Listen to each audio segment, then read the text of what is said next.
Selamat pagi, Bu. Saya pengen menanyakan beberapa hal dari refleksi pembelajaran yang saya lakukan, Bu. Iya Bu, selamat pagi juga. Gimana Bu? Pertanyaan pertama saya, bagaimana cara yang efektif agar semua siswa tetap fokus dan aktif selama pembelajaran berlangsung? Karena walaupun sebagian besar siswa sudah aktif, masih ada aja beberapa yang cenderung pasif atau suka mengobrol, Bu. Ya, itu hal yang sering kita alami sebagai guru. Salah satu caranya adalah dengan melibatkan siswa sejak awal. Misalnya, dengan ice breaking, pertanyaan pematik, atau cerita yang relevan. Selain itu, gunakan metode pembelajaran aktif seperti diskusi, kelompok kecil, kuis cepat, atau permainan edukatif. Kamu juga bisa membagi peran atau tugas sederhana selama pembelajaran agar mereka merasa memiliki tanggung jawab. Jangan lupa juga atur posisi duduk dan rotasi kelompok secara berkala supaya mereka tidak merasa bosan. Iya, Bu. Kadang saya hanya mengandalkan tanya jawab biasa sih, Bu. Sepertinya memang perlu mencoba model yang lebih aktif. Terima kasih, Bu. Itu bisa saya coba nanti di pertemuan berikutnya. Selanjutnya yang kedua, mengapa penyesuaian penjelasan materi penting dalam menghadapi perbedaan kemampuan siswa, Bu?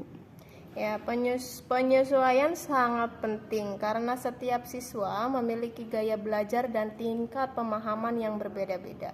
Kalau penjelasan kita hanya satu arah dan tidak variatif, siswa dengan kemampuan menengah ke bawah bisa kesulitan mengikuti pembelajaran. Misalnya, untuk siswa visual, Ibu bisa bantu dengan gambar atau diagram. Untuk siswa yang lebih kinestetik, gunakan alat peraga atau aktivitas gerak.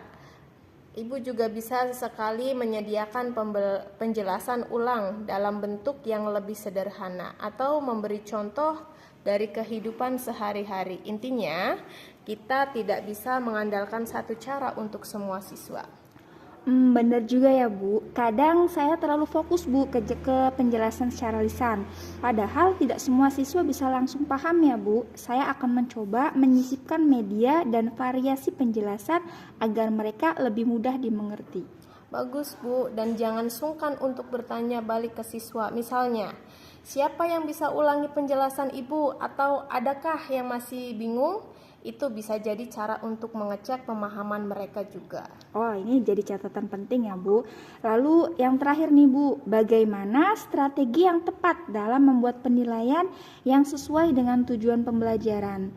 Saya merasa bagian ini yang masih agak lemah untuk menyusun modul ajar atau RPP tuh, Bu. Terkadang saya bingung untuk membuat penilaian tersebut. Ya, memang menyusun penilaian seringkali jadi tantangan. Strateginya yaitu adalah memulai dari tujuan pembelajaran. Misalnya, jika tujuannya adalah siswa dapat menyebutkan makna simbol Pancasila, maka bentuk penilaiannya harus bisa mengukur kemampuan menyebutkan. Seperti melalui pertanyaan lisan, isian singkat, atau gambar yang harus dijelaskan siswa. Selain itu, gunakan rubrik penilaian yang jelas, terutama untuk tugas-tugas terbuka. Ini akan membantu menilai dengan lebih objektif dan adil. Penilaian juga bisa dilakukan tidak hanya di akhir, tetapi selama proses ini disebut penilaian formatif. Jadi tidak semua penilaian itu harus berbentuk tes ya, Bu? Betul Bu, penilaian bisa berupa hasil diskusi, pengamatan saat siswa presentasi, atau jawaban lisan mereka. Yang penting tahu apa yang ingin kita ukur dan sesuaikan bentuk penilaiannya dengan itu. Terima kasih banyak ya, Bu, atas masukannya. Penjelasannya itu sangat membantu saya memahami bagaimana kekurangan dan cara memperbaikinya, Bu. Sama-sama Bu, Ibu sudah berada di jalur yang baik. Terus refleksi dan berani mencoba hal baru. Ingat, tidak ada guru yang langsung sempurna, tapi guru yang